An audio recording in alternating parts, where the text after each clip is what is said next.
Og dansk landshold, der allerede har overgået sig selv, vil bare stå i en VM-finale for 4. gang i træk. Det kunne hverken Bengan Boys eller de franske eksperter for plus 10 år siden præstere. Det kan Nikolaj Jakobsens landshold anno 2025. Og det er mod en ny finalemodstander, i hvert fald i VM-sammenhæng. Det er mod Domagoj Duvnjak og Kroatien, der kommer med hele hjertet, der kommer med al den passion, man kan bære med ind i en arena, men den her gang på udebane. Ja, men det de også kommer med er et fremragende 5-1-forsvar, som danskerne skal se, om de kan finde en nøgle til at liste op. Og det bliver en meget, meget vigtig opgave for Rasmus Lauke i starten. Her er en mand, der stort set har opnået heltestatus i Kroatien under den her slutrunde. Islandske Dagur Sigurdsson. Den is, vores ild havde brug for, at han beskrev i Kroatien under dette verdensmesterskab. Og her har vi så de 16 danske navne, der i aften skal forsøge at vinde VM-guld. Bemærk, at Mads Mensa med nummer 22 glider ind i den danske trup for en syg Lasse Andersson, der desværre ikke er i stand til at spille den her håndboldkamp. Men Nikolaj Jakobsen har, som vi også har været det forbi i studiet, en rigtig god løsning, et rigtig godt alternativ i Mads Mensa, der nærmest en til en kan gå ind og løse de samme opgaver som Lasse Andersson. Ja, først og fremmest har Mads Mensa jo rigtig meget erfaring, som gør, at han måske ikke er tvivlsom på sin egen form før så stor en kamp.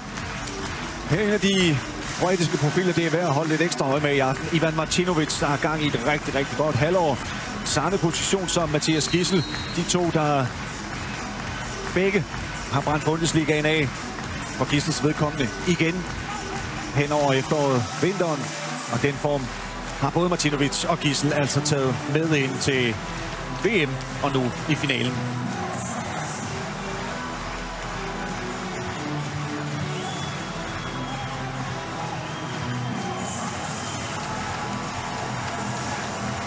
En fantastisk stemning i en totalt udsolgt Unity Arena. Sådan en halv times penge ude for den norske hovedstad.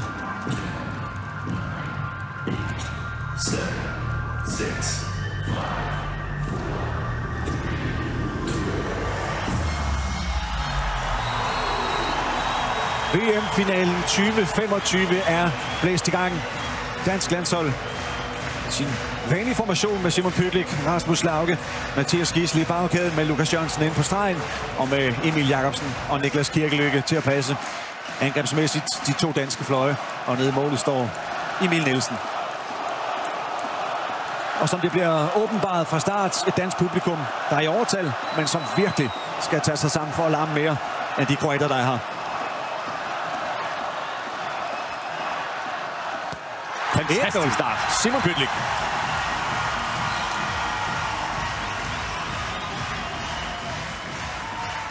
Et af de steder, Danmark kan udnytte den kroatiske forsvarsformation er netop over ved Martas nummer 20, som er meget høj og dermed ikke så bevægelig. Og Pytlik er sindssygt bevægelig over i den zone af banen. Det er et lille plus til Danmark derovre, hvis man kan udnytte det.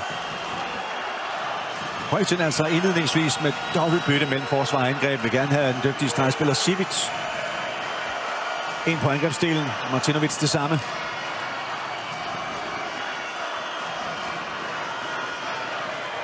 Schreiner, Maras, de to backs.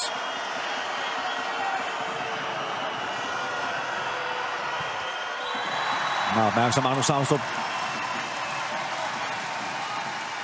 Saustrup afviser rigtig godt, ser vi her. Schreiner altså op med armen for Lukas Jørgensen. God parade inde bagi. Sindssygt vigtigt, at det samarbejde mellem de to virker for danskerne.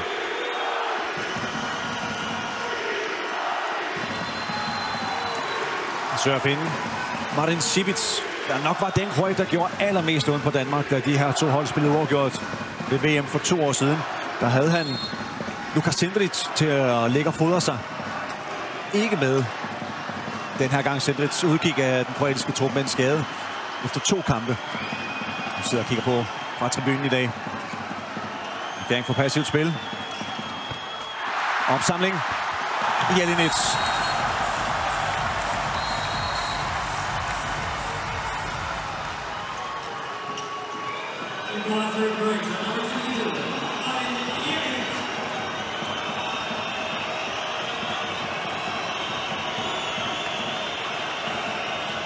Og så kan vi altså jagtage det, der bliver den helt store opgave for Danmark at få løst i aften. Det kroatiske forsvar med Mamic liggende meget langt fremme. Pytlik. Angrebsfejl. Ej, han så også Simon Pytlik lige ned på halebenet. Og heldigvis op igen.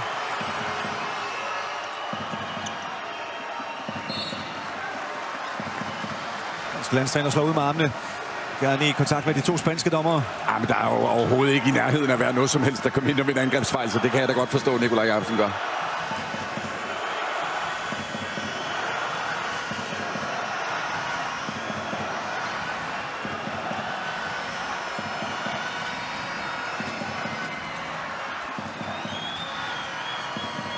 Og i Šibic. Brænder stort. Bomhammerne stærkt, smider bare Savstrup væk fra ryggen.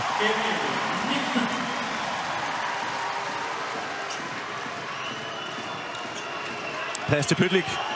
Og straffekast. Der kommer ind fra feltet af og rammer altså Pytlik lige i ansigtet.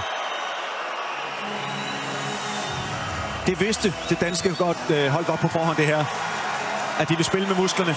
Ja. Højderne vælger ikke at se video på den, men giver 2 minutter til Maras.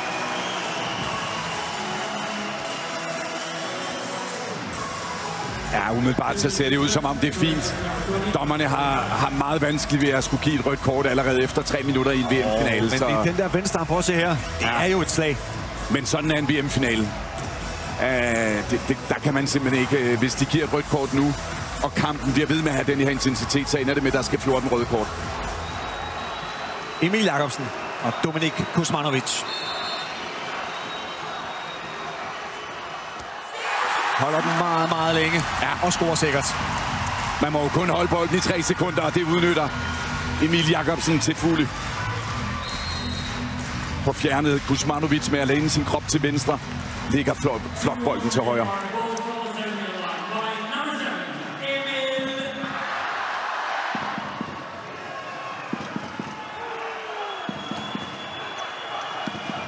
Jelenic i bevægelse. Ladica.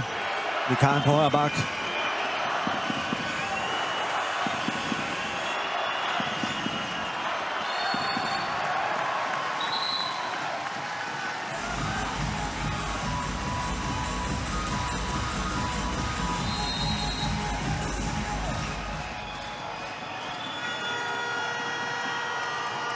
Svanna. Ud at løbe med Kirkelykke. Nielsen afviser. Svanna har været bomstærk i den her turnering, når han er kommet op i fart, så er han virkelig svær at få stoppet. Så vigtigt er Kirkelykke, han kommer hurtigt op til ham. Tinovic. Kommer han igen.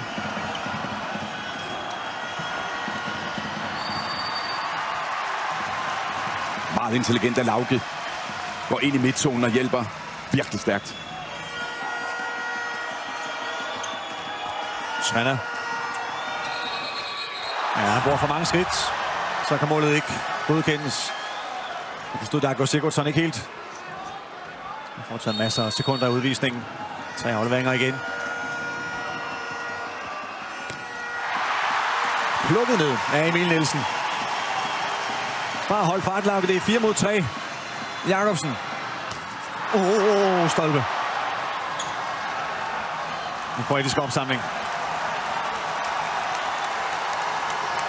Og her efter 5 minutter må vi konstatere, at den danske defensiv har været virkelig, virkelig god.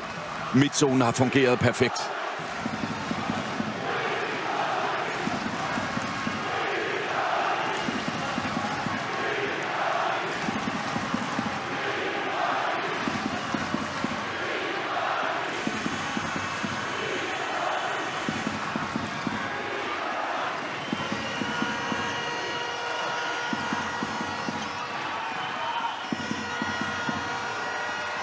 Kommer Martinovic. Emil Nielsen i kontrol igen. Ja, det er sådan en bold, Emil Nielsen skal tage. Vi har været virkelig gode til at få Martinovic, der jo egentlig er højre bak. For danskerne presset over på venstre bak, og for den vinkel med som venstre hånd ser vi her. Meget vanskeligt at score på så stærk en målvogter som Nielsen. Den kombination, Kroatien har spillet mest med i turneringen efter Sindric. Første omgang var også Dunjak er gået ud, altså 2 venstrehænder i bagkæden.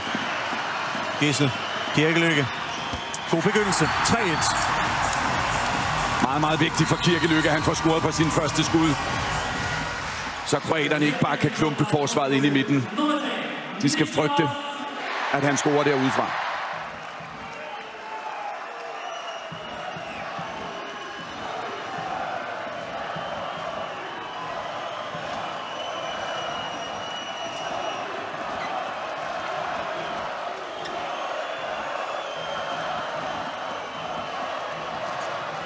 Han løber fra Svanna.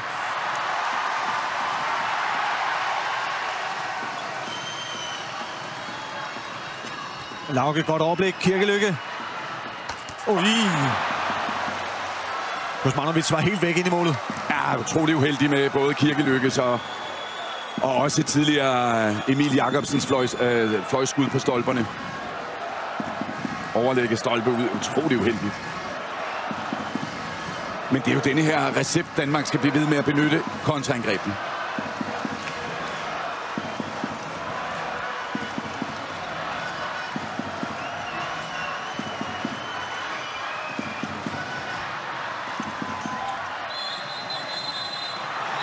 Kommer dansk udvisning.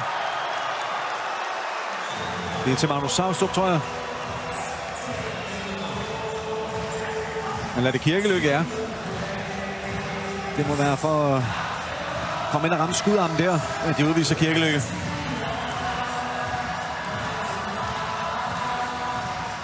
Det sender Kroatien i overtal.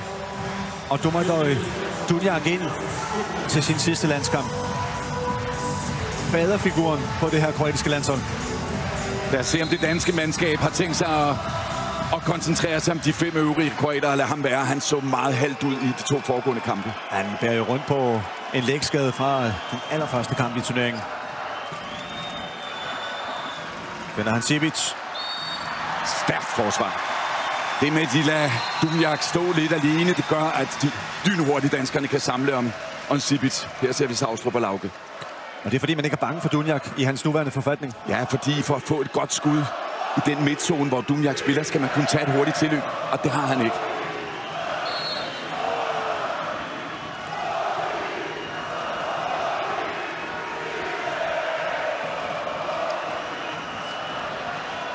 Her bliver han fri alligevel, men det er fuldstændig uden saft og kraft.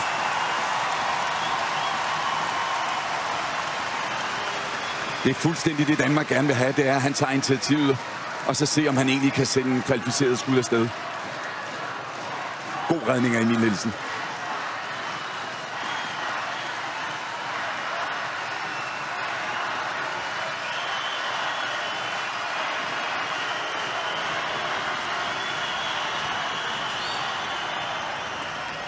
Lauke bliver generet af fremskudte Marmic og Johan Hansen, der ender løse højrefløjen, mens Kirkelykke er udvist.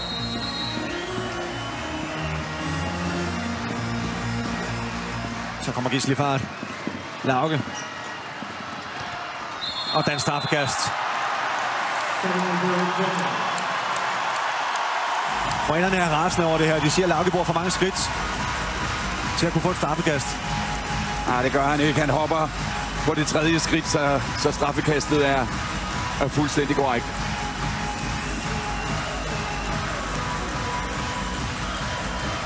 Kom så, Jakobsen. Mange tak. 4-1. Næsten 10 minutter ind i første halvleg. Kroatien har meget, meget svært ved at lave mål. Ja, den danske midtzone har været meget, meget solid. Skal de skynde sig, kroaterne? De har 8 sekunder i overtal. Ja, de har ikke fået en stregspiller. Han kommer først nu. Sibic noget forsinket. Duvnjak. Martinovic. Danmark fuldstændig.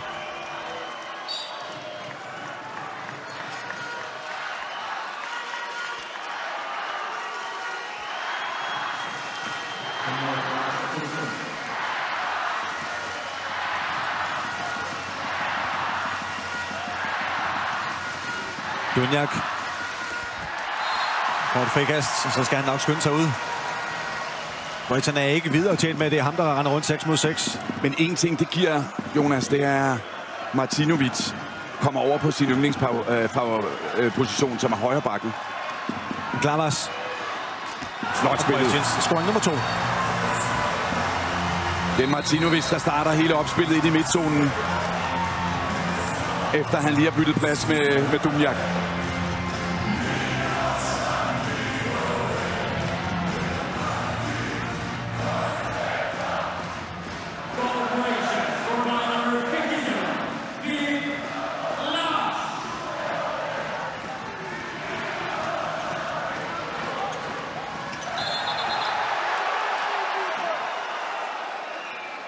Det er en meget, meget vanskelig opgave at være spansk dommer i den her kamp. Eneste kendelse, en helt kroatisk bænk. Ser det i baggrunden her, op og stå og bokser over det, der bliver besluttet. God aflevering, Lauke. Kirkelykke havde ikke plads. Men det er helt klart, at Pytlik han vil prøve at angribe en mod Kladic, nieren, der har været ret usikker i den her turnering. Men han har bare brug for, at Lukas Jørgensen holder sig væk. Der får en masse plads. Og en dejlig scoring til 5-2. Og kom der lige et kærligt blik fra Simon Pytlik i retning af sin kroatiske modstander på vej hjem her, det tror jeg. En lille stierkonkurrence. Se, hvordan han venter. Og så kan han simpelthen, Kuzmanovic kan ikke undgå at lave en figur, og så skyder Pytlik lige over ham. Mega fedt.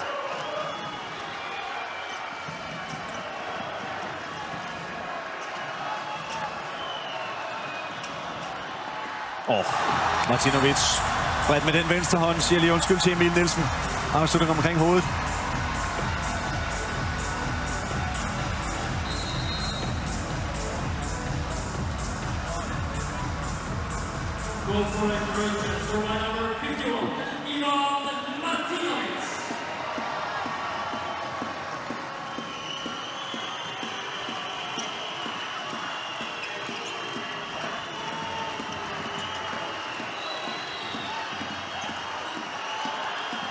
Lauke bevæger sig godt ned i det kroatiske forsvar nu. Danmark holder bolden i gang.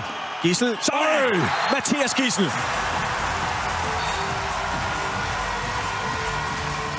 Så er han med. Første scoring.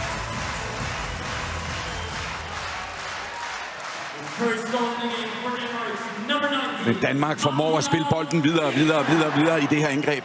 Og får Marmits tættere og tættere på deres eget mål. Og derfor kan man få Mathias Gidsel ind i så fremragende en skudposition.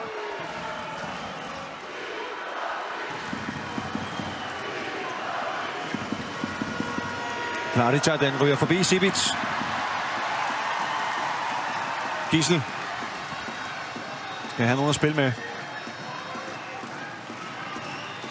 Nu har kroaterne ikke fået skiftet ud, så er det vigtigt at få styr på det her. Hvordan sætter danskerne et angreb op mod for eksempel nieren Kladic, der står inde i midterforsvaret? Ja, det er Kladic og Schreiner i midten.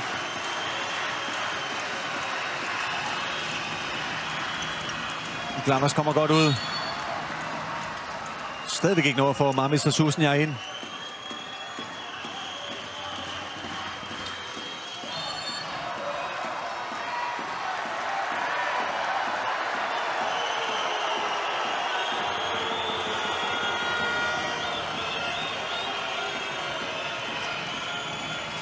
Misforståelse.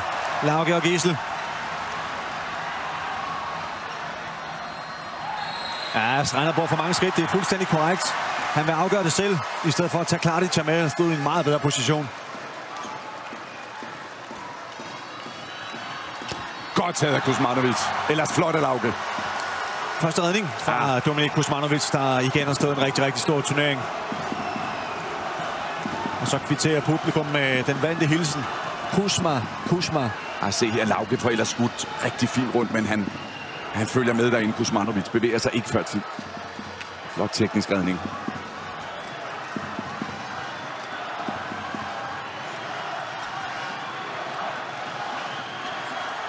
Første kvarter er meget, meget atypisk afviklet for det danske herrelandshold med utrolig lav score. Bare 9 mål. Martinovic. Kladic. Schreiner. Og Kladic trækker den ned over Emil Nielsens venstre fod. Og der kommer udvisning til Schreiner. Han kan ikke følge Mathias Gidsel.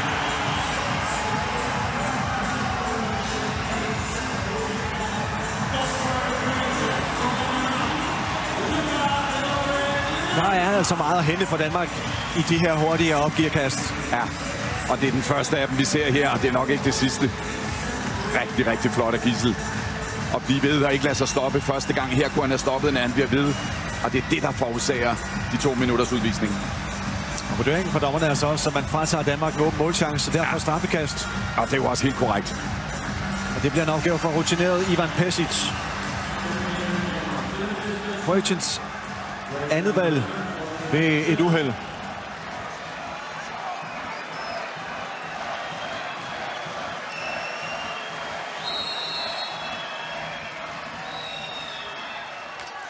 Var heller ikke tæt på Emil Jakobsens straffekast. 7-4. Men Pesic er jo her, fordi mand, der skulle have været Kroatiens anvalg, Martin Mandic, ikke er til rådighed. Han brækkede kæben, ligesom han slået ned af en holdkammerat i Zagreb efter en Champions League-kamp. Ja. Og er ude. Måske endda et par måneder endnu. Meget, meget vigtigt med de sikre straffekast for Emil Jakobsen.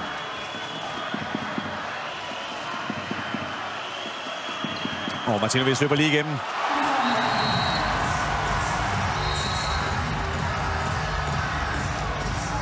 Det er flot, flot detalje af Martinovic, hvis vi ser den i langsomt. Han lader som om han vil krydse Kladića, men dribler og går selv. Ser vi her, og så snyder han hele det danske forsvar. Virkelig flot. Ui. Den er flot ude.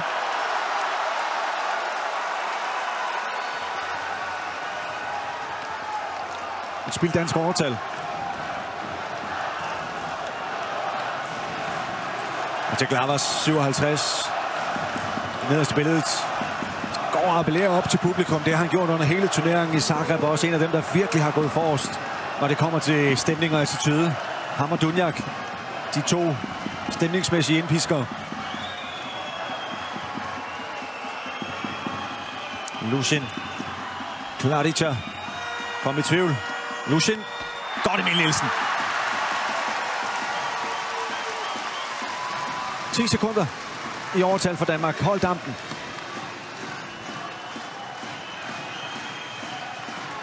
Gidsel. Kommer Pytlik. Der er plads til Emil Jakobsen. Og der er scoring fra Emil Jakobsen. Plus 3 igen. Utrolig køligt overblik fra Rasmus Lauke. Lige netop, hvordan han skal spille det her overtal, så Emil Jakobsen kan få en fri chance. Lige inden kroaterne bliver fuldtallige. Vidunderligt timing for Lauke.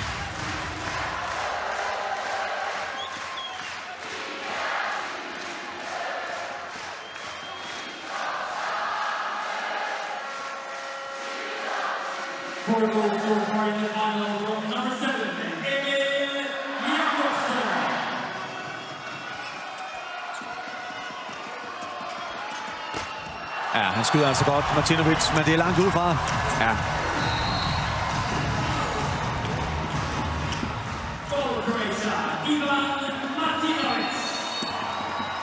Martinovic, en af de kroatiske spillere, der også har kæmpet med skavanker undervejs i den her turnering. Der var nogle kroatiske fans, der havde filmet holdet forladet hallen på vej ud i bussen efter deres kvartfinale. Han var en af dem, der havde store problemer med at gå på det ene ben. Nu står han altså og spiller VM-finale. Ja, det er imponerende. Kuzmanovic med det første stød sat ind på Emil Jakobsen.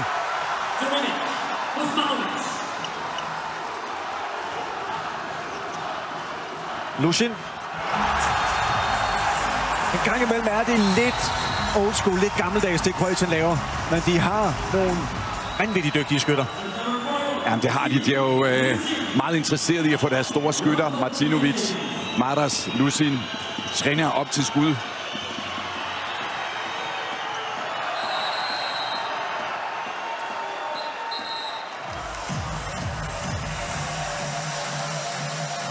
Jeg skal lægge mærke til, hvordan de prøver at klumpe sammen hele tiden 2 mod 1.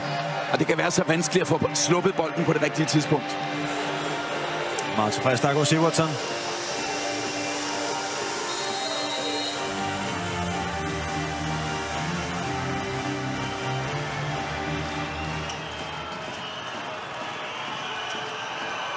Ja, der er angrebsfejl.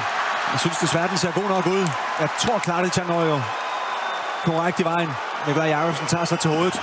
Det gør Simon Pytlik også. Vi kigger lige efter her. Ja, han er igennem feltet. Ja. Det må man selvfølgelig ikke. Men hele angrebet starter faktisk med en rigtig fin aflevering for Gidsel, og det skal danskerne bare holde fast i. At Gidsel kan få 2-3 kroater samlet omkring sig, så skal bolden videre til den frie dansker.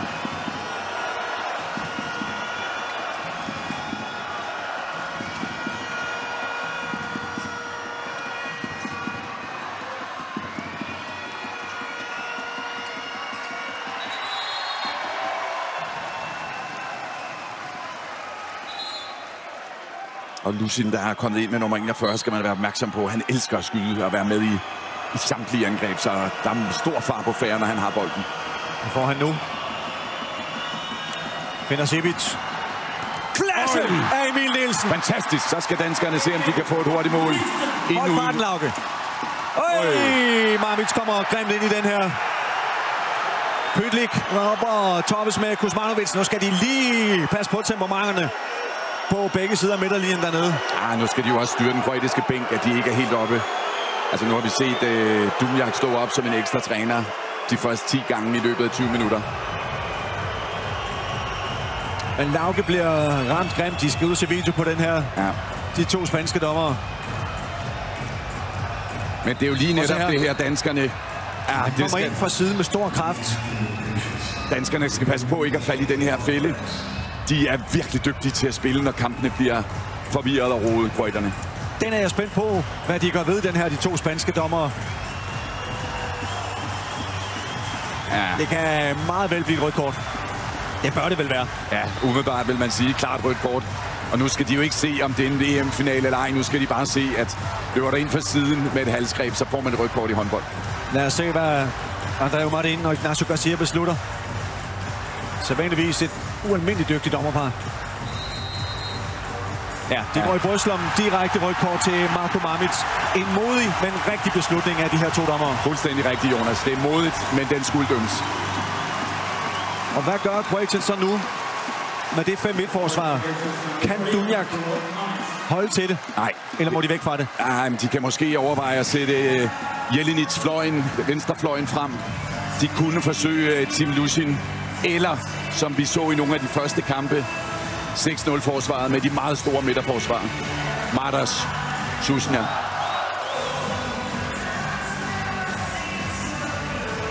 Her slutter Mamic finale på række 1. Og i virkeligheden er det en meget fornuftig reaktion fra Pytlik at gøre opmærksom på, det her det er for meget. Så dommerne opdager, okay, vi skal prøve at få lidt ro på. Og selvfølgelig skal der være et rødt kort her. Stor rutine for Pytlik. Og ny dansk overtal.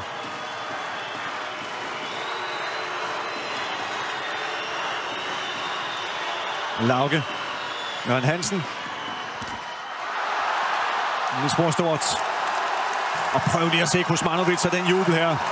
Dunjak. Og nu skal de altså skride ind ned ved dommerbordet, fordi Dunjak han går ned bag ved målet. Stort set, det må man ikke. Han skal blive på den bænk. Det var et problem i Zagreb også. Han går rundt som sådan en publikumsopvarmer. Se lige her igennem billedet. Og der har Dunjak altså ikke noget at gøre ned. Nej, men på en måde, Jonas, er det nu ret fedt at se. jo. Hans sidste landskamp, men selvfølgelig er det ikke inden for reglerne, men ja, folk elsker ham, så på en eller anden måde har han åbenbart skrevet sine egne regler i dag. Flot af Emil Nielsen. Emil Jakobsen samler op, mens han også kommet ind.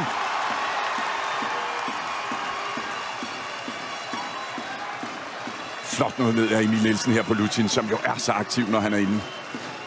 Gælder om som målmand at være utroligt koncentreret, når han har bolden.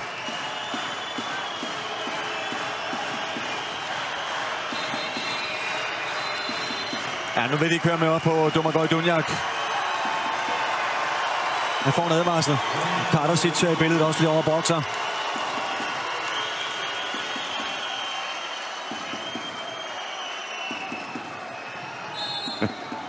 Det er jo fuldstændig rigtigt, men han er virkelig engageret. Det er jo sådan set fornøjelse at se på.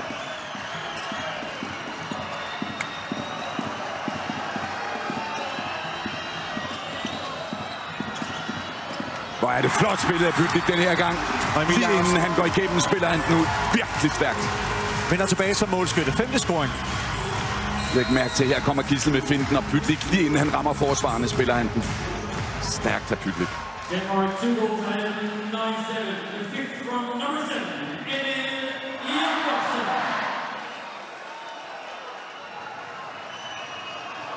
Nu bliver Kroatien fuldtallig.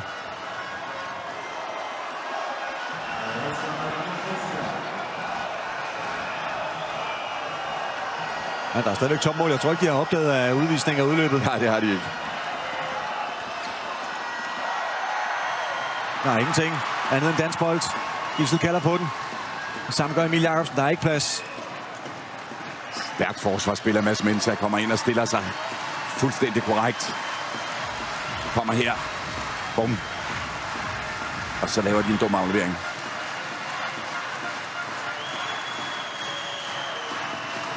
Men du får svaret på dit spørgsmål. Hvad vil de gøre, Jonas? Det er 6-0 forsvar. Det er i hvert fald det første forsøg. Og så kommer Gidsel bare på med det samme. 10-7. Men Kroatien kan altså også finde lidt fart. Jelenic.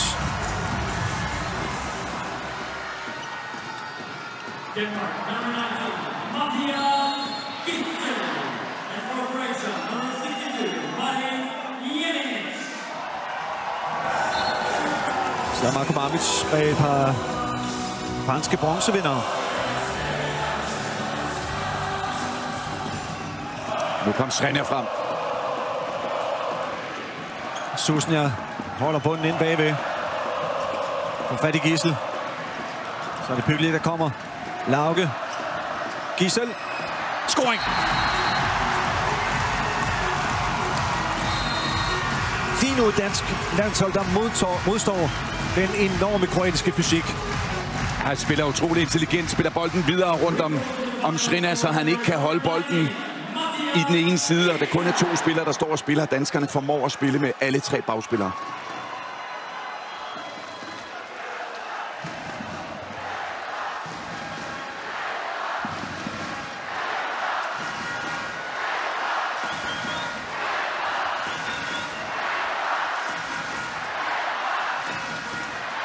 Glemmer det Mads Mensah. Ja, Mads Mensah, han er vågen. Han hopper ikke på det falske kryds mellem Srenia og Martinovic, men løber direkte op til Martas. Flot af Mads Mensah.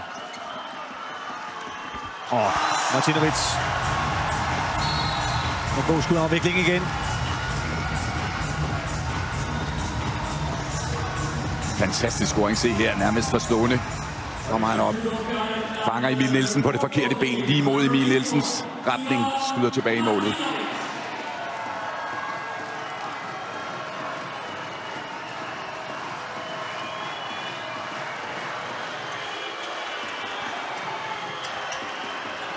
Gidsel.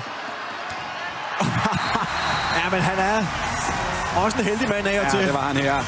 Mister jo faktisk bolden. Han slår sig så. Og løber ud bag den danske bænk. Anja David Greve, danske fysioterapeut, hen omkring Mathias Gidsel med det samme. Jeg tror måske, det var højre knæ, han tog sig til. Sidder her.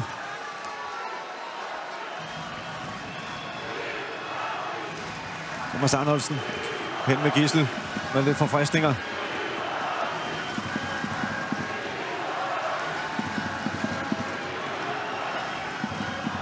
Srenia. Og Martinovic igen. Emil Nielsen har stået meget koncentreret i det danske mål. Flot at se. Ja, han holder altså igen 47% for den her første halvleg.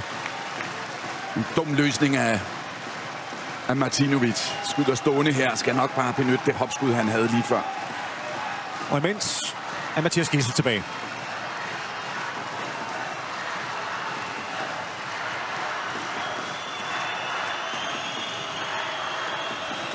Det er rigtig godt, Rasmus Lauke.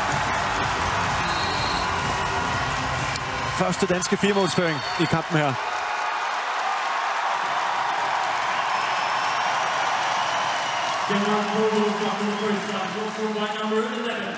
Læg mærke til, Lauke finter en aflevering over til Gidsel, og så kan han selv gå igennem.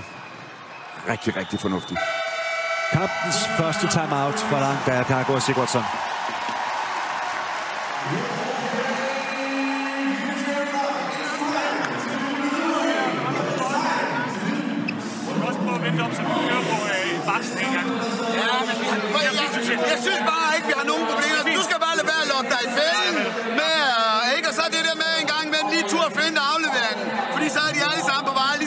her til sidst. Spiller vi lige 5 igen, hvor Simon starter det. Får Susan ned bagved, Lukas ude bredt. Og så kører vi derfra. Se om du kan tage den vej eller den vej. Rasmus kommer. Der har du også nemmere på skuddet her, hvis det er. Ellers over til Mathias. Og så retur igen og klar til at sætte screeningen. Enten på ydersiden, eller komme ind og sætte screeningen på ydersiden af bunden, ikke? Det er rigtig fint. Vi skal lige have et halvt skridt mere på Martinovic, ikke? Nu vil jeg kunne op, hvad kan man for? Hey, when we change tempo here in attack, you have to come more with power, and we have to come more direct in the crossing. More direct. And then sprint back every time. In defense, don't open the pass line here. Don't open up like this. Try to keep it here when they come. We stay here, we come inside. Go! Og i slutningen af timeouten her fra Dagur Sigurdsson til Schreiner, den fremskudte i Kroatiens forsvar. Men det gør mig utrolig glad, at den danske landstræner indleder timeouten med... Jeg synes bare ikke, vi har nogen problemer i forhold til det danske angrebsspil. En dejlig vending. Ej, Sivic. Bag om ryggen.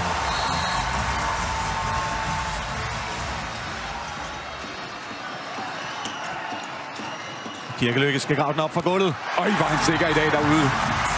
Men rigtig godt, at Mads Mensah er udnyttet af kroaterne igen, ikke får skiftet ud. De ved med at holde det der angrebsspil.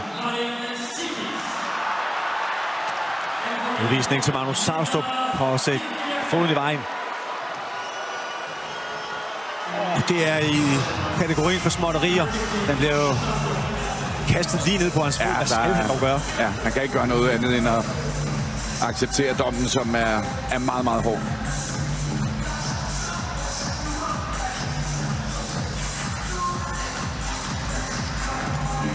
At sidste gang udnyttede danskerne jo rigtig godt, at Dubnjak skal være inde, og de prøvede at lade ham være. Lad os se, om de kan gøre det igen.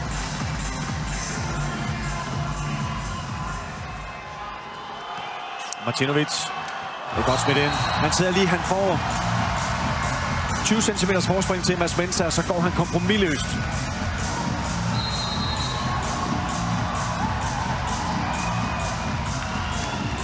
Ja, rigtig, rigtig flot af Martinovic. For en lynhurtig fart i benene, så han kan komme ned i det hul. Så skal han ud og sunde sig på bænken. Han har stadigvæk problemer med bentøjet. Hvor længe kan han blive ved at holde?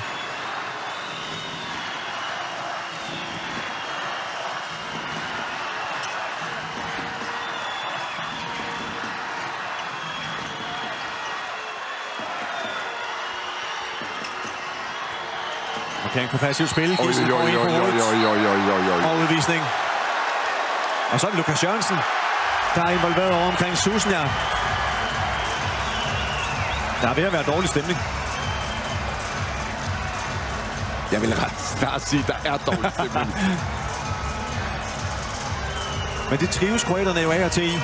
Ja, det er også derfor, Lauke er oppe over og markerer, at det finder danskerne sig selvfølgelig ikke i.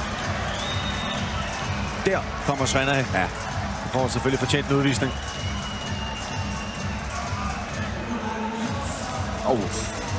Sidder det i hovedet. Det er hans anden udvisning, ikke? Jo, der. Det gør jo, at kroaterne herefter bliver nødt til enten at have ham ude, eller leve med, at Gissel angriber ham lige ned i hovedet 1 mod 1.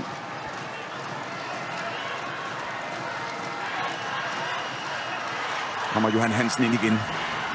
Ja, Kirkelykke har ellers været virkelig træfsikker derudefra i dag, men lad os håbe for danskerne, at Johan Hansen også er det.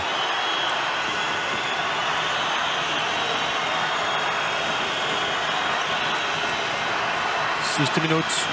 Gissel. Pytlik bliver bare til fart. Og scorer sikkert til 15-11.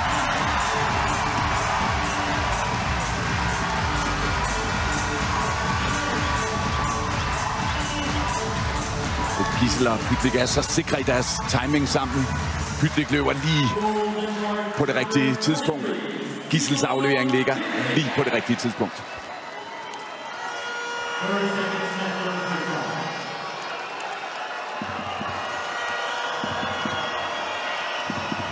Dunjak får straffekast.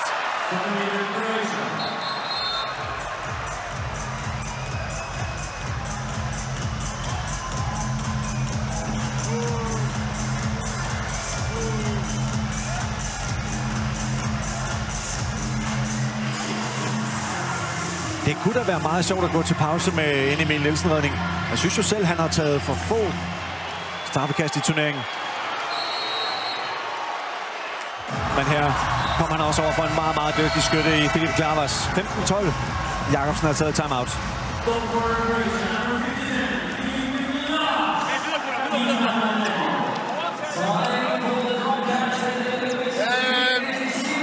Spiller det samme igen.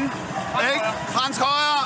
Simon kommer over midten, så kan du se, om du skal bage ham, eller Lukas ligger nede i bunden. Ikke? Hey, vi har kun 17 sekunder, så vi skal heller ikke op, og så spille... Jeg skal lige have Emil ind. Ja, vi skal lige have Emil ind. Men vi skal heller ikke ned til, at et frikast, så når vi heller ikke mere, ikke? Så lad os lige få det lukket ned med en kasse nu, dreng. Kom ud for.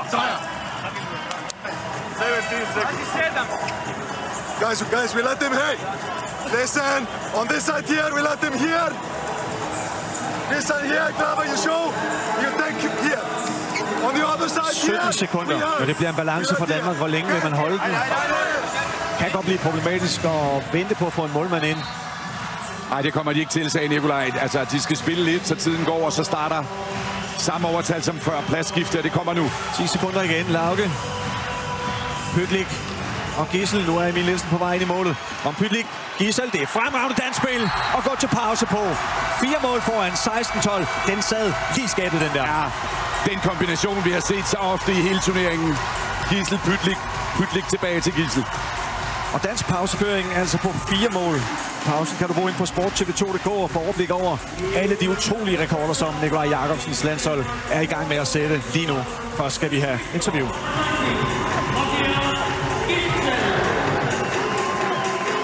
Simon Pytlik, det ligner, at Kroatien de har tænkt sig at lave den her kamp om til en slåskamp. Hvordan får I det over på jeres præmisser?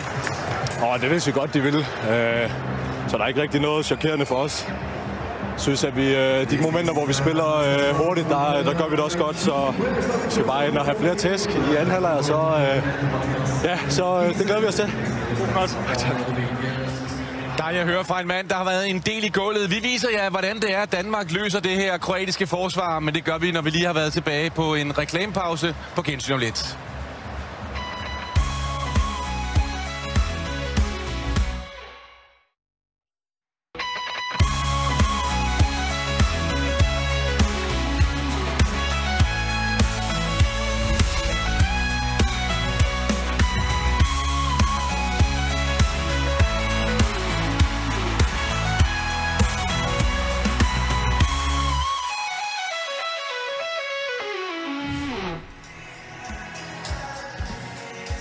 Det har været en hårdt spillet første halvleg. Det her, det er den her slag i ansigtet fra Scherner. Man prøver at se denne her situation, hvor Matas, han simpelthen bare helt bevidst træder op på Mathias Gissels venstre ankel og bliver stående. Man kan godt diskutere, om det er et kroatisk mandskab, som går over grænsen, fordi de har også fået et rødt kort på Mamić. Hvad synes du, Claus? Altså, det der er jo svinestreg. Altså, det er så grimt at se på. Du kan komme til at ramme en spiller i ansigtet. Det her får han jo retfærdigvis et rødt kort for. Men det der at stille sig op på anklen af Mathias Gissel der, det er jo noget af det grimmeste, jeg har set.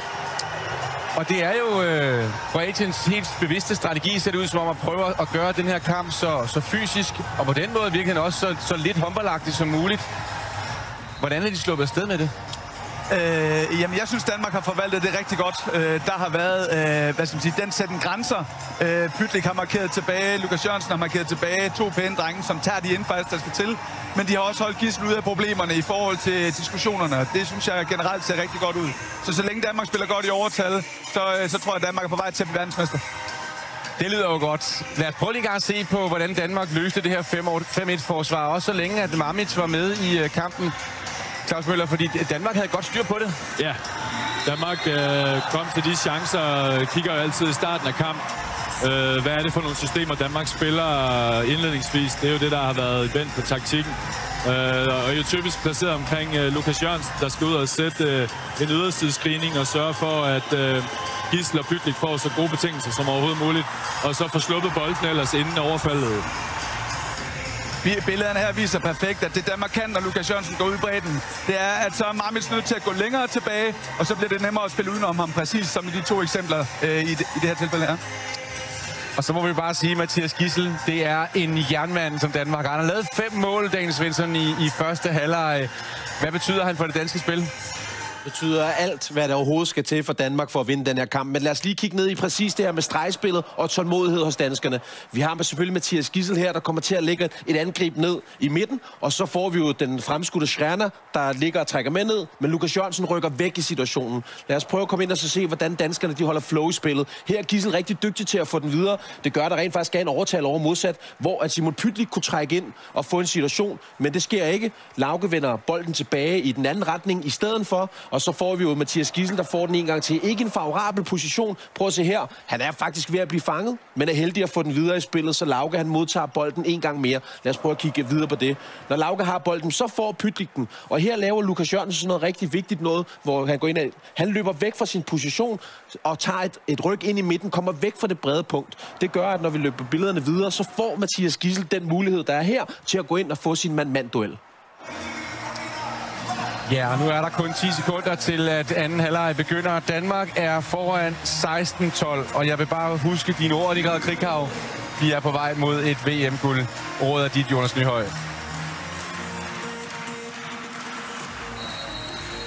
Og sådan fik vi sat gang i anden halvleg. 16-12 til Danmark. Og jeg er rigtig spændt på, Kasper Hvidt, hvor længe kan Kroatien holde dampen oppe? Hvornår begynder deres kroppe at gøre lidt ekstra ondt, hvis afstanden til Danmark ikke bliver mindre?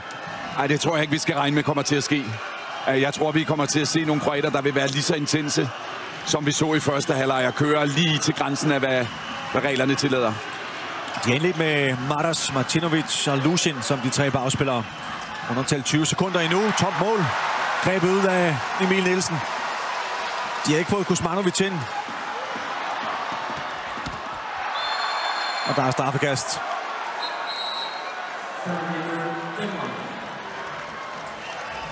Tanker på skudarmen, og Kuzmanovic er ikke nået ind i en rigtig position. Derfor selvfølgelig straffekast. Ja, selvfølgelig er der det. Altså, det giver jo god mening. Målmanden har ryggen til. Klar målchance jo. Så må Emil Jakobsen træde til igen. Scorer på alle 3 forsøg i første halvleg.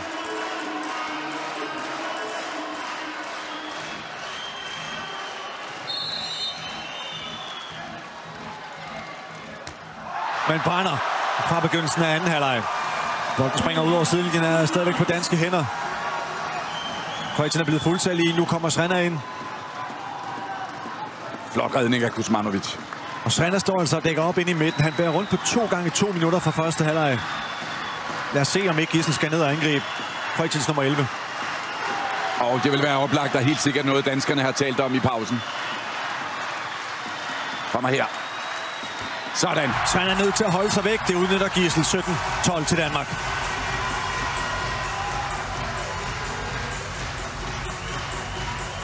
Til Schreiner bakker, hvor han i første halvleg var meget pågående. Men det kan han simpelthen ikke risikere at sidde ude resten af kampen. Så kommer der et kroatisk initiativ. Angrebsmæssigt. De går over og spiller 7 mod 6.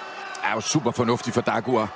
Ikke at vente på, at kampen løber dem af hende, og så prøve noget, men starte med at prøve noget med det samme.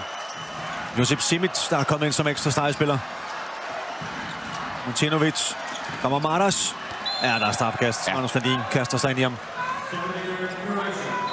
Nikolaj Jakobsen skælder Magnus Landin. Ja, han vil have folk, de danske forsvarsspillere, tættere på hinanden. Magnus Landin skal ind tidligere, og så skal Pytlik ind tidligere. Og så må de lade fløjen skyde. Og hvor ville det være en dejlig historie for Janne Gren, hvis han kunne tage det her straffekast.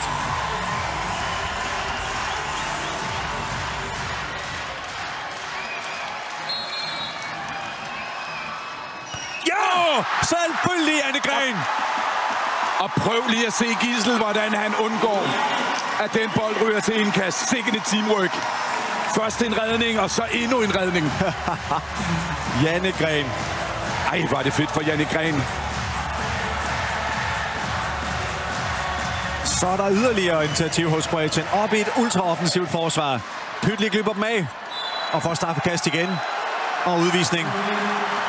til Kroatien og Jelinic. Pytlik puster sig op.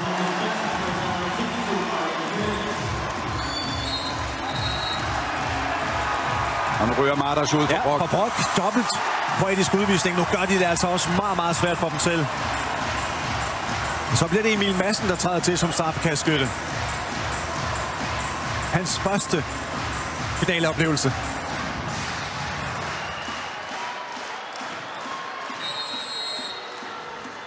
Og det var en god en af slagsen. Dansk drømmestart på den her anden halvleg.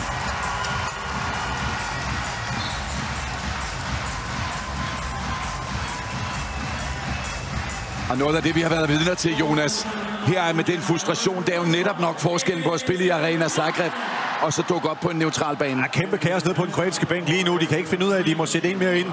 De står faktisk og diskuterer, om det nu kommer Klaric så.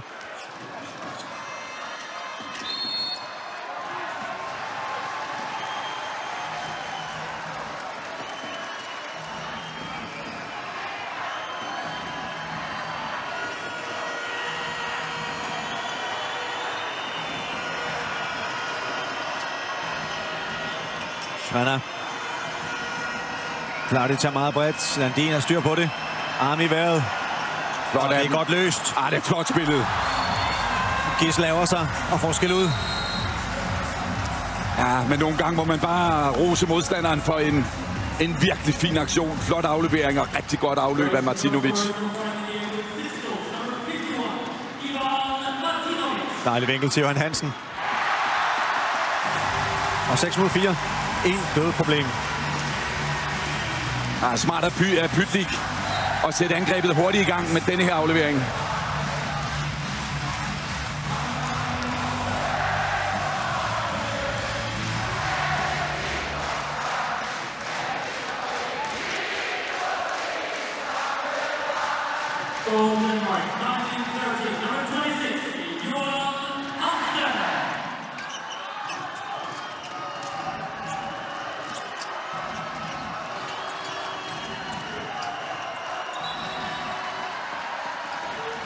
Kommer de sidste 2 kroatiske spillere ind. I første omgang ikke 7 mod 6. Ham kommer op. Simic får ingenting. Der er kontramulighed. Pytlik er afsted. Tager den med. Og scorer. 20-13. Smart af Emil Nielsen. Se ham lige. Se ham lige. Jeg tror, Simon Pytlik synes, det her det er rigtig, rigtig fedt at være med i. Han så sådan ud, må man sige.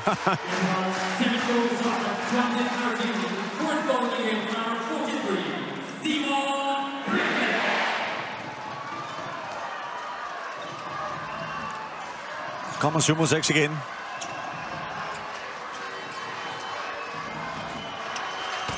Og Klaric stiger op. Men de har slet ikke noget for Kuzmanovic til. Lukas Jørgensen kan stille og roligt dumt ned i topmål. Ja, det er så vigtigt, at Emil Nielsen er lynhurtig til at kaste bolden ud, hvis kroaterne scorer. Så Danmark kan bytte mål. Ser det her, hvor hurtig han er. Og så Lukas Jørgensen.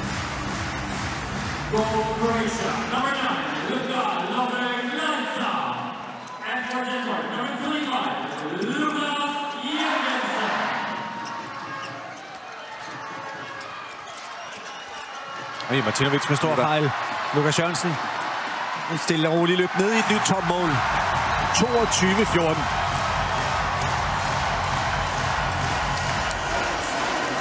Nu skal Kroatien lykkes med noget, som ingen andre hold har kunnet. Nemlig at stoppe Danmark, hvis de skal tilbage i det her. Der skal ske et eller andet helt ekstraordinært, Jonas, hvis de skal komme tilbage i kampen nu. Nu går de også væk fra deres 7 mod 6. Ja, fordi de har jo prøvet noget af det lidt ekstraordinære med et offensivt forsvar. 7 mod 6, det var ikke i nogle af tilfældene en gevinst.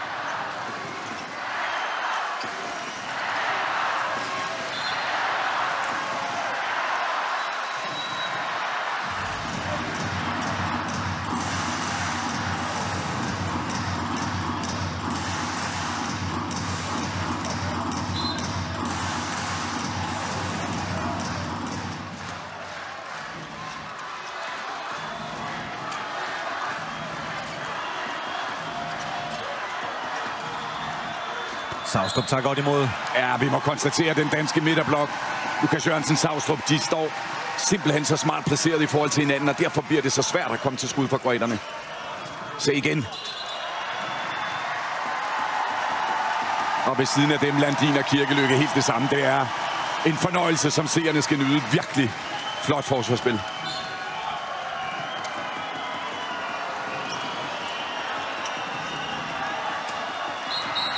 Ja, der kommer en dansk udvisning, og Magnus Saustrup siger selvfølgelig med det samme, det er helt okay. Han får ramt Klartitjar i ansigtet. Og dansk landstræner, han var faktisk gået i gang med at brokse over det her, indtil Saustrup han lige signalerede til Nikolaj Jakobsen. Den er altså god nok. Ja, den glider lige op i kæben på ham fra skulderen.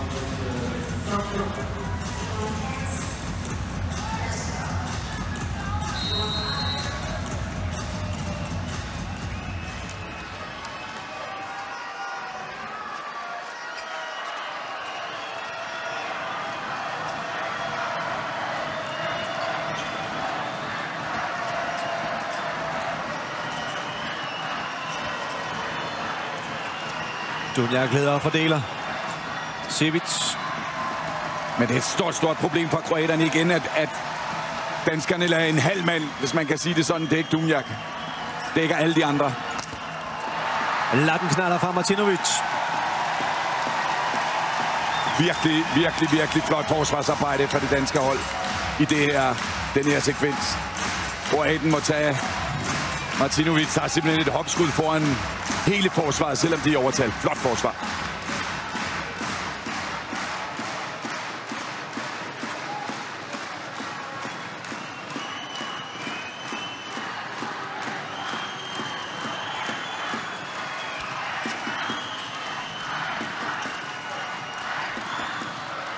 Øj, bliver der flået i Gidsel igen. Men Gidsel er så hurtigt, de kan simpelthen ikke nå at følge med kroaterne. Ligesom de kigger væk fra ham, så starter han sit løb der.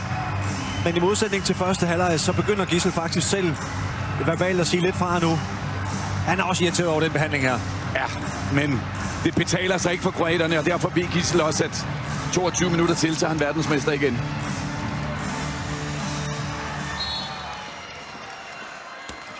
Stille og roligt. Emil Madsen.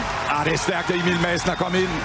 9. kamp i VM-turneringen. Han har stort set ikke været på banen, og så har han lavet 2 straffe allerede. Flot. Han har spillet 3 kvarter i alt i den her turnering før finalen.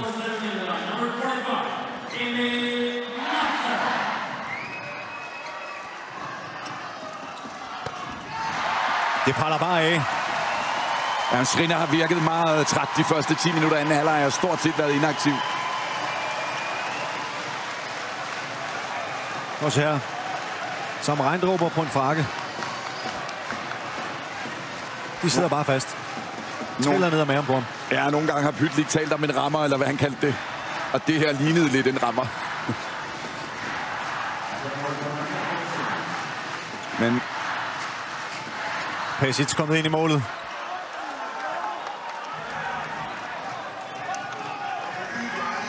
Kasper Hvidt, Danmark spiller for en 10-målsføring 40 minutter ind i en VM-final. Ja, man kan kun være imponeret, men det har jo været sådan her hele turneringen.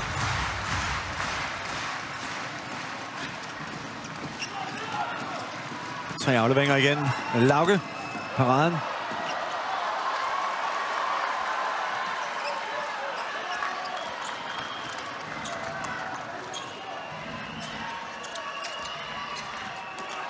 Plads til Jelinic. Overtrådt. Og vi skal selvfølgelig lige minde om, at Kroatien har lavet nogle vilde comebacks i den her turnering. Blandt andet i en afgørende mellemrundekamp mod Slovenien. Og ikke mindst kvartfinalen mod Ungarn. De var bagud med 4 mål, da der manglede 4,5 minut. Vandt så 5-0 i den periode og spillede sig videre i turneringen. Jeg synes, vi skal nævne, Jonas, det var helt andre omstændigheder på hjemmebane, hvor mange ting kunne lade sig gøre, som vi ikke ser, men må i dag.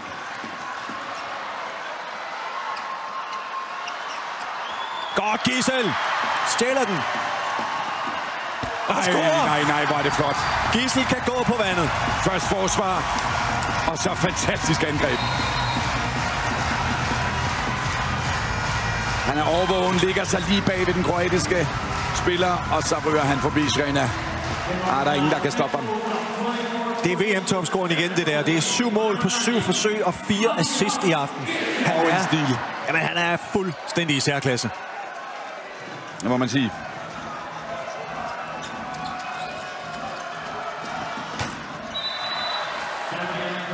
Og så rejser Janne Gren sig op igen. Der er straffekast.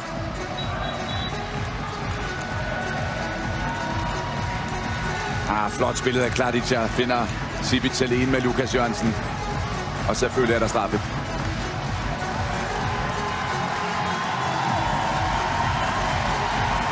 Nu er der et jubelbrøl. Om et øjeblik også af ham her. Sostaric. Topscoren i Champions League tager over nu.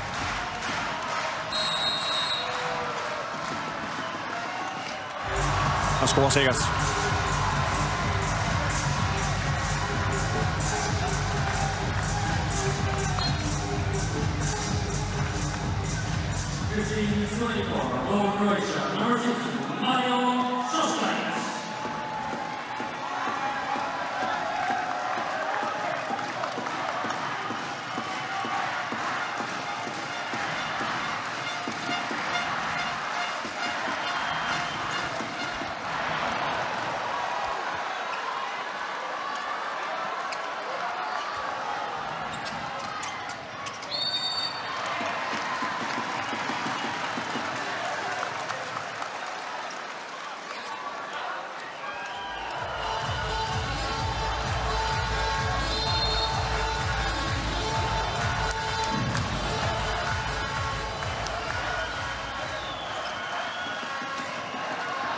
Karasic. I aktion for Kroatien. Rutineret playmaker. Kommer til Martinovic. Det er et børneskud, det der, som Emil Nielsen har meget, meget lidt ved at tage. 11 redninger. Som end igen. Nikolaj Jakobsen har taget timeout 12,5 minut. Han har været lidt problemer med at løse 6-0-forsvaret. Lad os se, hvad han siger. Jeg synes, jeg stod så langt nu, derfor. Du skal bare skyde der. Du skal bare ramme målet. Det er en fin skudschance for os. Det er så fint. Vi skal bare putte den i kassen. Men tiden arbejder for os nu. Det er vi enige om, ikke? Så vi behøver ikke spille 11 sekunder. Spil nu rundt et par gange og komme op. Tag et frikast, hvis det endelig er. Nu vil jeg godt lige have fransk med dobbeltafleveringen. Ikke? Hvor fransk højre, Mathias kommer i midten, spiller den over til Pytlik. Og så går du på Susner her på hvad? Altså dobbelt aflevering eller dobbelt forbevægelse? Nej, bare dobbelt aflevering. Han spiller den bare over en gang, ligesom på Portugal, ikke? Kom. Så kæmper vi for. Der løb en meddelelse ind under det danske timeout her. Tilskuertallet for i aften 13.384 tilskuere. Det er rekord i Norge. Aldrig har der været så mange mennesker til håndbold i det her land før. Og de overvejer altså lige nu et vidunderligt dansk herrelandshold foran 24-15. Men hvorfor skulle Nikolaj Jakobsen have timeout, når man er så stort foran? Fordi kroaterne er nu gået tilbage og står 6 på linje, kan man se. Modsat deres 5-1-forsvar tidligere. Det skal danskerne lige finde ud af. Hvad laver vi? Og den kommer her. Susner, den store midterforsvar, skal angribes. Det bliver han så. Gissel og Pytlik. Teknisk fejl.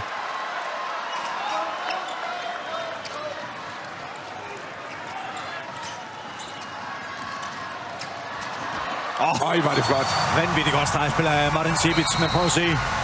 Ja, den bliver så bremset af Kroatien. Gissel og Lukas Jørgensen. Hiv hurtigt ved midten. Flot detalje her for Sibic. Helt nede fra gulvet kan han ligge den over skulderen.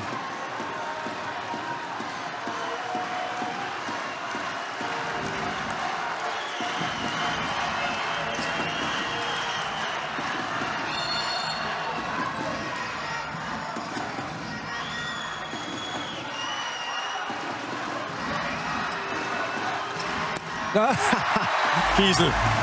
Han fortsætter bare.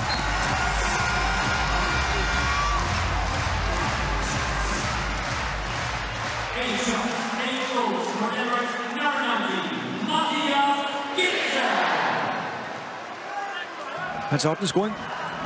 Mathias Gissel. Så nærmer han sig også. Han tager faktisk en ny rekord. Flest mål uden at score på straffekast ved et verdensmesterskab. Det er rekordernes mester, ham der. Ja, det må man sige. De fleste rekorder kan han nok ende med at slå.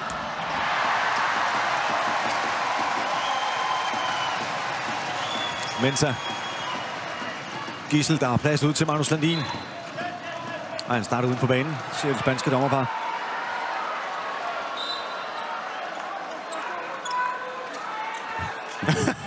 Jeg ved ikke, om I kan høre det derhjemme, men igennem 13.000 tilskuere kunne man høre Nikolaj Jakobsen brøle af Magnus Landin heroppe.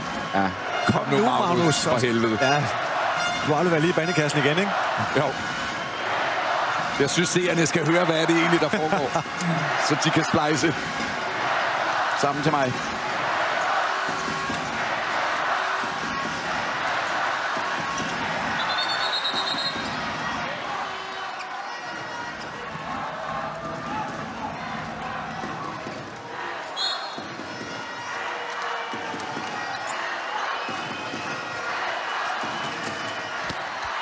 En griber fra Nielsen.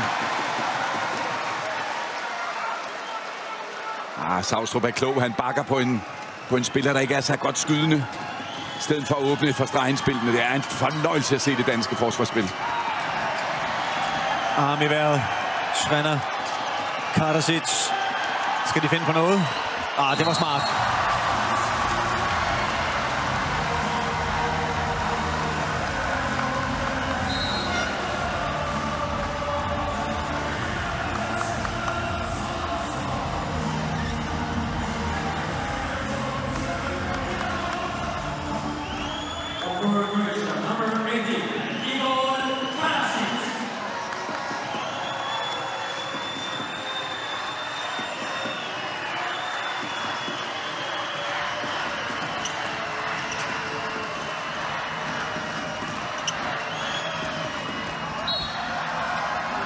Godt har været startgas til Mathias Gidsel. De fører simpelthen bolden så hurtigt rundt. Kroaterne kan ikke nå med. Masser af plads at angribe på for Gidsel. Ja, det er det gælder om i det danske spil. For de store kroater til at bevæge sig fra side til side. Og så lade bolden være lidt hurtigere end forsvarsspillerne.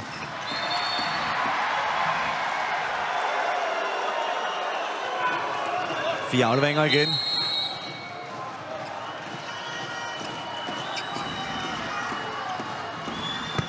Pesic sat ind og siden på. Så starter et klog aflevering til Jelenic. Det er ikke slut endnu.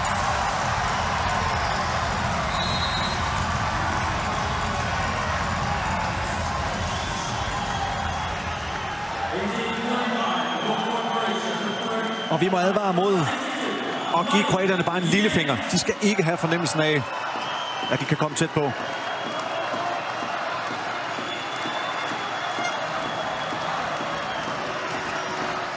Lukas Jørgensen, dejlig screening, og Mathias Gidsel med en køn skruebold. Ja, se Lukas Jørgensen nu, hvordan han stiller sig i vejen.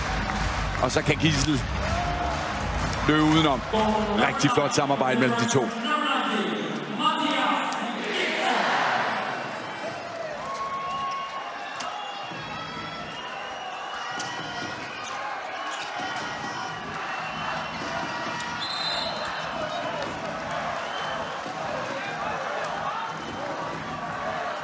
Svenner.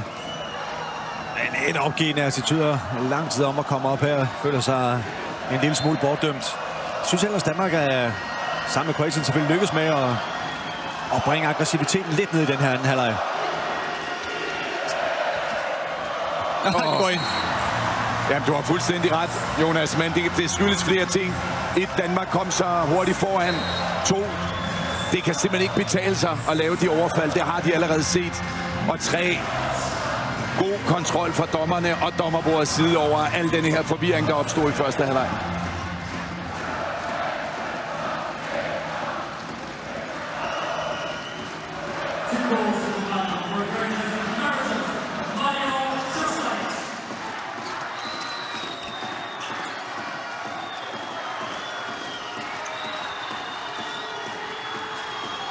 Jelenic ud af fat i Mathias Gidsel.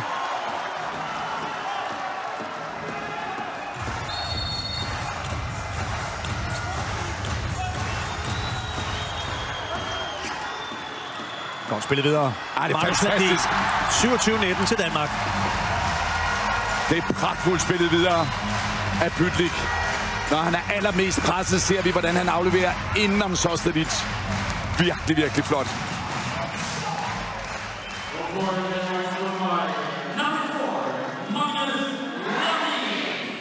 Kroatien nødt til at tage Ivan Martinovic ud igen. Går ned og modtager behandling. Længst ned af den kroatiske bænk lige nu. Klaric er med.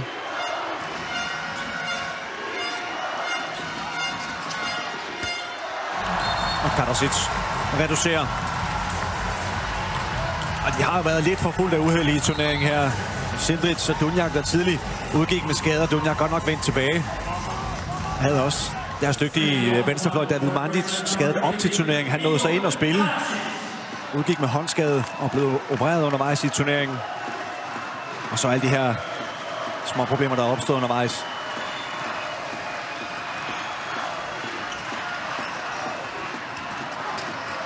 Der er en motorvej til Gidsel. Og derfor er det jo også næsten en sejr i sig selv for Kroatien at være kommet hertil. Have vundet den turneringshalvdel, der blev spillet på deres hjemmebane i Zagreb. Ja, de har spillet fantastisk. Og i dag kan man undre sig over, at de skulle ud og være så voldsomme. For vi har lige set et par forsvar, hvor de bare er intense og holder danskerne fra at score. Det skulle de nok have benyttet sig lidt mere af. 8 mål og 9 minutter.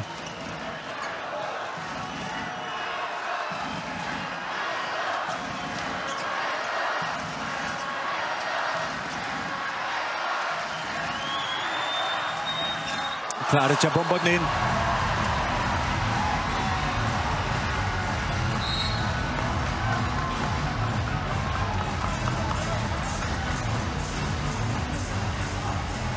Flot kroatisk angrebsspil sat op af Karadzic. En foran Klaric, og så er der en kæmpe åben, som han udnytter rigtig fint, Klaric.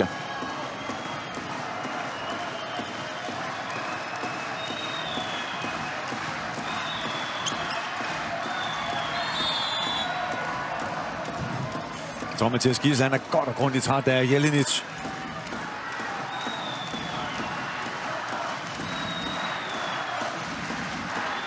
Kommer på igen. Overlader det til Lauke. Den springer rundt mellem venner og fjender. Kroatisk kontramulighed. Sostadic.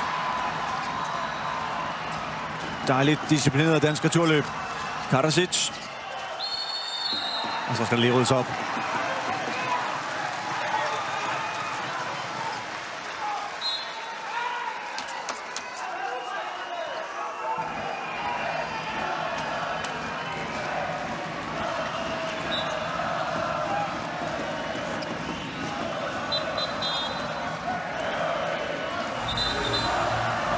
Dansk landshold, der siden EM-finalen for et år siden har vundet samtlige håndboldkampe.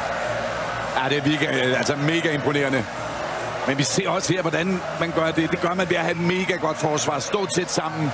Hjælpe hinanden, når kroaterne i første halvleg prøvede at banke danskerne i gulvet. Altså, det var fede billeder at se Pytlik Lauke over og sige, den går ikke her.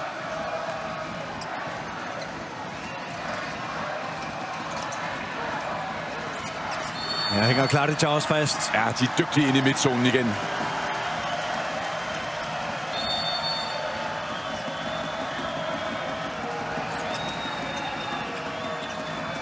Jelinic. Og Emil Nielsen. Ej, der er straffekast. Og kommer også en udvisning til Magnus Landin. Gidsel har ikke helt set Jelinic kommer ind over fra hans side. Og så kommer her en bær om alle.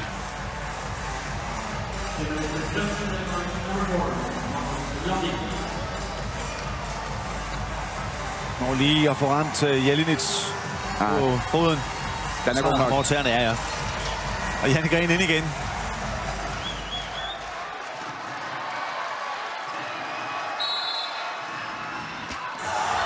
Den her gang gik Sostadic med den hurtige skudafvikling. Ja.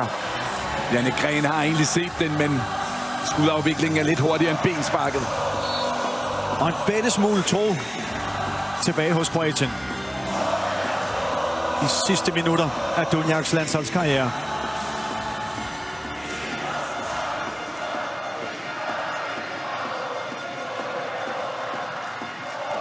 Og Danmark har selvfølgelig rigtig god tid i undertal nu.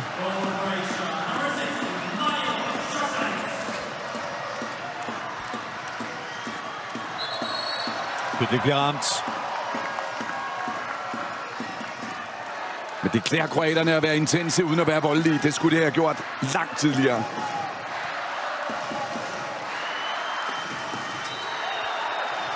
Den bold er også kroatisk. Der er topmål. Sostaric.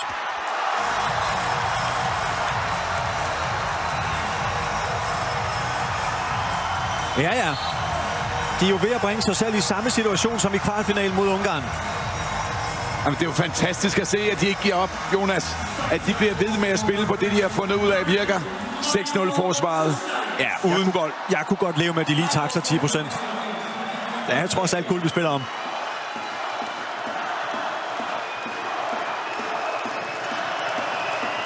Og hør de kroatiske fans nu. Gisel. Pytlik. Fortsæt Pytlik. Der er straffekast. Srena. Ja, altså, han brokker sig til et rødt kort, og han tager sig til hovedet med det samme. Han brokker sig simpelthen til sin 3. udvisning. Hvor er det, undskyld mig, snot hamrende dumt. Og der kommer en udvisning mere til den kroatiske bænk. De udlægger det for sig selv nu. Nu begynder det faktisk at minde om EM-finalen i 2008, hvor de også blev frustreret, og Lino Červa fik en masse udvisninger fra Brock. Super dumt på et tidspunkt, hvor de muligvis kunne have en lille bitte chance. De står stadigvæk 5 spillere derinde. Jeg er ret overbevist om, bænken også fik en udvisning. Havde jo en advarsel med fra første halvleg. Og Srena sætter sig her. Er vi ikke enige om, det er hans 3. udvisning, så må han jo ikke sidde på bænken. Han skal da have rødt kort.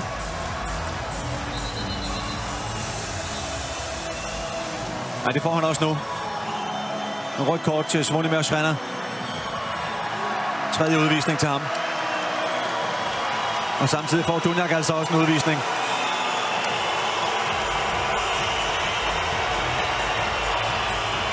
Det lykkedes ikke for kroaterne at holde hovedet koldt. Nej. Jeg vil også sige, at mange straffekast, der ikke er dømt, så var det her et meget lille et til Pytlik, men de skal selvfølgelig ikke blive frustreret. Og Emil Madsen kan stort set afgøre det. Sådan. 29-23. Og om 15 sekunder er Danmark 2 spillere i overtal.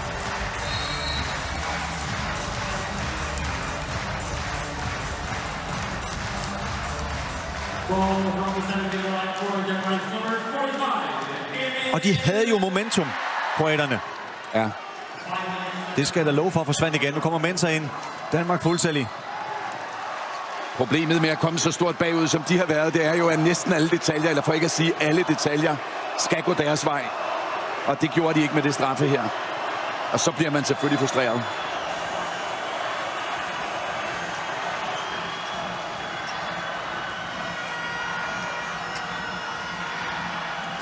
Emil Nielsen. Opsamling Sostaric. Den kan han ikke nå over på, desværre. Nej. God redning i første omgang. Så beder vi lige om et mål mere. 6 mod 4. Det skal jo kunne lade sig gøre.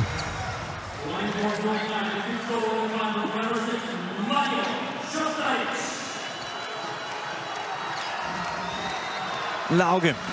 Pytlik. Gisel. Jørgen Hansen. Skal finde det rigtige moment. Pytlik. Ud til Johan Hansen. Der scorer! En af dem, der kan blive verdensmester for 4. gang. Johan Hansen til 30-24. Kasper Hvidt, nu lægger jeg også en 5'er. Jeg tror sgu, de gør det. Det er umuligt for kroaterne at hente, men det er så dejligt at se for Johan Hansen 4 gange verdensmester. At han får lov til at gå ind og score en af de afgørende mål. Fantastisk for ham. Sidste timeout fra Dagur Sigurdsson. 3,5 minut igen.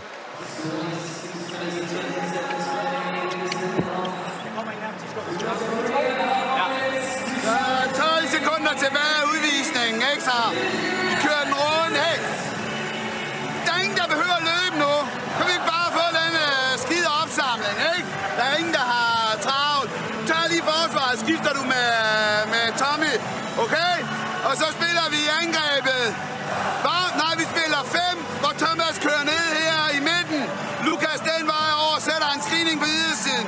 Så kommer du rundt om screeningen, ikke? Og så Simon ud på det ydersiden og Manni Magnus i hjørnet, ikke? Okay, kom så! Dækker fløjen. Kom. Kom så. Guys, we finish this game here with head up high. Take good handball. Let the referees alone. Fuck them. Fuck them all. 36 kampe i træk havde Danmark ikke tabt et verdensmesterskab inden den her finale. Kroatien var et af 2 hold, der i den periode havde prøvet at tage point fra Danmark. Spillet uafgjort for 2 år siden. Måske havde de i virkeligheden også redskaberne til det i aften. Men de har også gjort det meget vanskeligt for sig selv undervejs. Nu er de foreløbig fuldtallige. Lucien, Kardasic og Emil Nielsen. 13 redninger og en ny stor præstation. Ja, det må man sige. Han sætter lige en streg under den her turnering. Har været fantastisk. De sidste 8 måneder for Emil Nielsen. Verdensmester, olympisk mester, Champions League-vinder. Og sidste sæsons mest værdifulde spiller. Ja, det er mega imponerende. Det må man simpelthen sige. Fantastisk præstation af ham.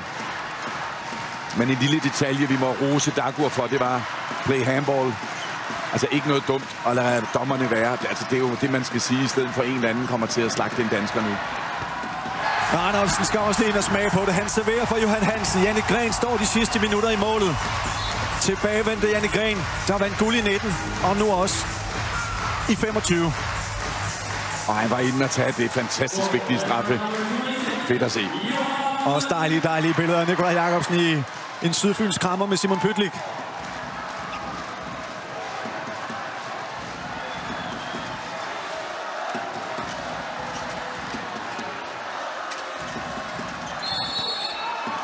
Jamen igen, det der har været varemærket hele vejen igennem, det er, midterblokken har stået fantastisk godt ved siden af hinanden. Både i afstand til målet og hvor langt de har stået fra hinanden. Og nu er det Bergholt, der er inde og lave det. Altså rigtig stærkt dansk forsvarsspil i dag.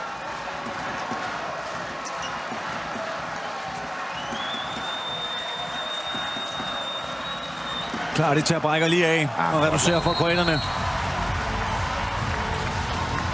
Men det er kun et spørgsmål om pynt nu. En herlig finale lakker mod enden. Et suverænt dansk VM-hold. Ej, må man sige. Har været så suveræne i samtlige kampe, og i dag blev de udfordret i første halvleg. Holdt hovedet koldt, da kroaterne vil få meget intens håndboldspil bragt ind. Flot af det danske mandskab. Der igen går ud og afgør det fra starten af anden halvleg. Man vinder en periode der med 8-2, og så kom Kroatien aldrig rigtigt tilbage. Sidste minut i Unity Arena i Oslo. Det hele startede i Herning i 19. Den vej har man også taget den her gang. Lukas Jørgensen får straffekast. Det er gået fra Herning til Hamburg, via Kairo, Malmø, Stockholm og nu Oslo. Det danske VM-eventyr. Det er fantastisk. 4 gange verdensmester i træk. Og der er ikke så meget at sige til det andet end fuldstændig fantastisk. Nede på den kroatiske bænk tager Dunjak tøjen af. Jeg tror, han får lov til at afslutte landsholdskarrieren i et sidste angreb, når Emil Madsen har afviklet det her straffekast. 2 forsøg. Får han den sendt ind til 32-25. Og så letter vi altså også lige på hatten af ham, der træder ind på pladen nu. Domagoj Dunjak, de sidste sekunder i en kroatisk landsholdstrøje. Han fik aldrig det guld. Det stjal. Det tog Danmark igen. De står arm i arm nede på bænken, flytter bolden rundt til sidst, inviterer Dunjak til at gå ind og score. En smuk gestus af det danske herrelandshold, der nu er verdensmester for 4. gang i træk. Dertil et OL-guld. Det danske herrelandshold, de bedste, der nogensinde har været.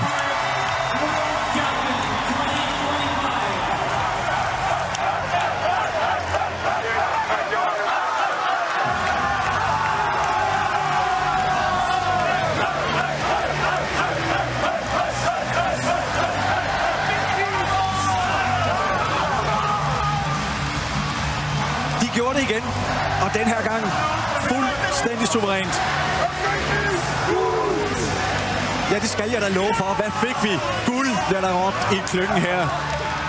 Aldrig har man set så suverænt vundet verdensmesterskab, fordi håndboldspillet har været af en så høj karakter. Og så er der ham der, landstræner Nikolaj Jacobsen. 300 kampe som aktiv, som landstræner i aften.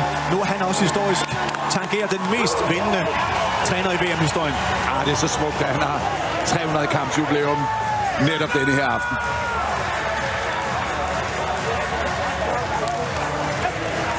Skønne scener. Og billeder også af Henrik Mølgaard, der selvfølgelig tilsluttede sig fra tribunen, da det her var slut. Kroaterne opførte sig ikke helt pænt hele vejen igennem. De takker det medrejste publikum. De er tilbage på den store scene efter nogle magre år. Kroaterne kan jo være rigtig tilfredse med deres turnering, specielt den del, der har foregået i Zagreb, hvor smukt de har repræsenteret håndboldsporten. Så kan jeg bare se, at Lasse Andersson har bevæget sig fra sygesengen, eller fra omklædning måske i virkeligheden, herude for at deltage i festlighederne nu. Forhindret af sygdom i at spille den her kamp. Smukke billeder af Pytlik og Dunjak også. Og se lige det her publikum. Vi skal have den første reaktion ovenpå det 4. VM-guld. Nikolaj Jacobsen, så står vi her igen. I er verdensmester for 4. gang i træk. Forstår du, hvad I har bedrevet? Ja, det gør jeg jo, fordi jeg synes, der har været tegninger til det, og synes jeg også i dag, vi spiller en rigtig, rigtig flot kamp. Specielt indtil, da vi kommer foran med 10 i anden halvleg, så går vi lidt ned i tempo til sidst, men ja, okay, det lever jeg med. På en aften, hvor du har repræsenteret de danske håndboldherrer 300 gange. Det må på alle måder være meget særligt for dig, det her. Ja, det er et rigtig dejligt jubilæum at have, og så tænk på, at sin kamp nummer 300 for Danmark ender med et VM-guld. Tillykke med det. Tusind tak. Og grunden til, at der bliver talt om 300 kampe, det er jo fordi, han nåede 148 som aktiv spiller. Nu har han 152 som landstræner, og når man lægger dem sammen, jamen, så får man jo 300 på en søndag, hvor Danmark er blevet verdensmester for 4. gang i træk med Nikolaj Jacobsen ved roret. Og i billedet altså Mathias Gissel. Nikolaj Krikau, hvad var det, I fik frem i den der unge mand nede på Sydfyn? For jeg skal da love for, at han er blevet dygtig. Ja, det er en enestående kombination af vanvittige kompetencer og et ualmindeligt godt hoved. Han viste igen i dag, at han er verdens bedste med afstand i øjeblikket. Bedst, når det gælder. Det er han også. Hvordan undgår han, Claus, at blive sur? Fordi han får immervæk nogle klø. Det har været godt forberedt ved at vide, at hvis kroaterne skal lykkes, så er det netop fordi, de skal lykkes med at kyse ham. Derfor ser vi ham også være oppe som trold af en æske, lige så snart de behandler ham hårdhændet. Selv når de træder ned på ham med vilje, jamen så kigger han ikke på kroaterne, så løber han ud og får noget behandling, og så melder han sig klar igen. Det er topklasse.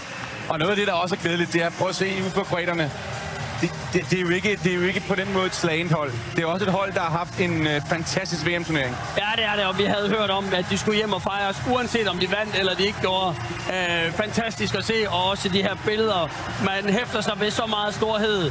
Gissel sammen med Dunjak, Pytlik, den respekt, der er over for hinanden efter det, der blev en meget hård håndboldkamp, især i første halvleg.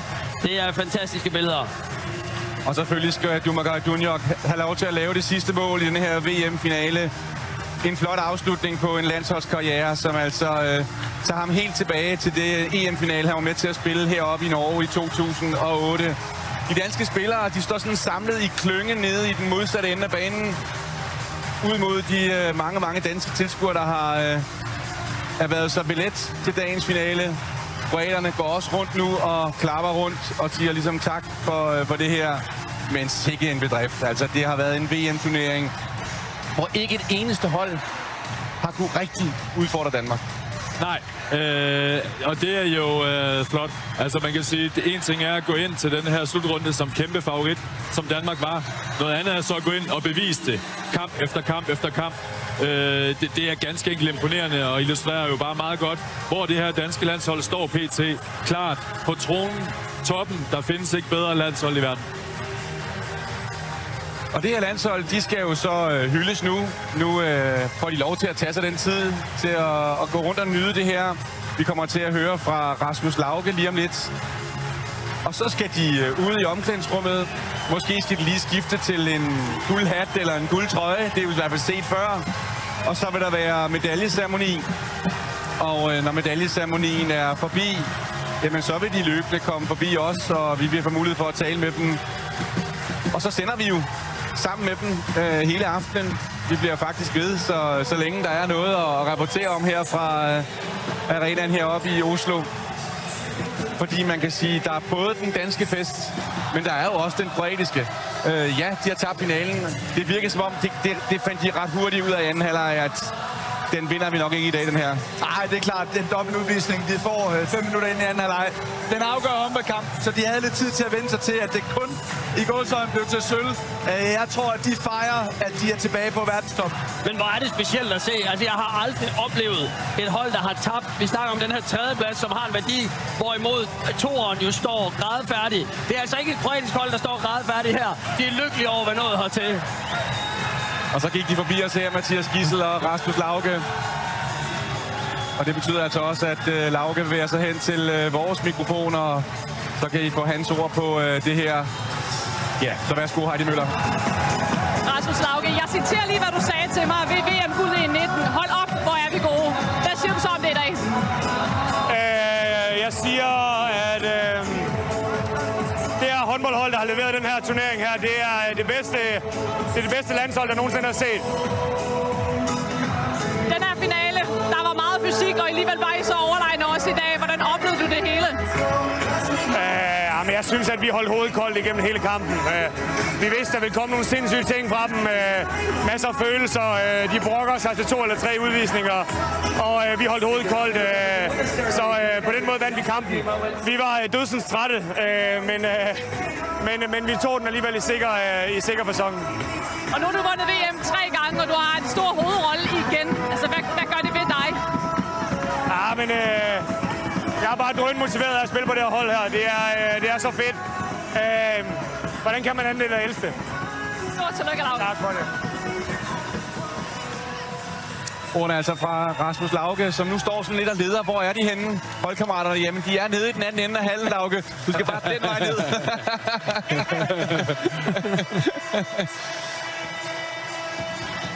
Ja, der er jo ikke nogen tvivl om det her. Det er på mange måder specielt og historisk. Nu er det et dansk landshold, der stille og roligt bevæger sig ud.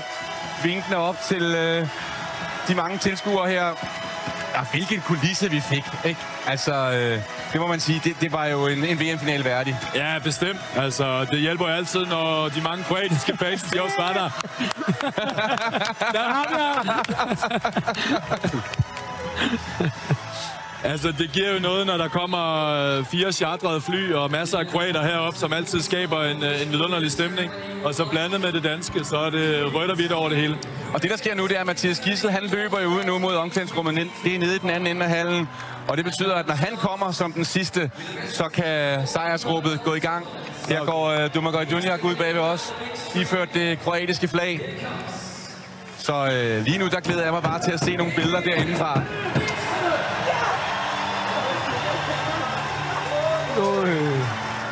Og ham de venter på, det er Mathias Gidsel. Han skal nok komme. All-star.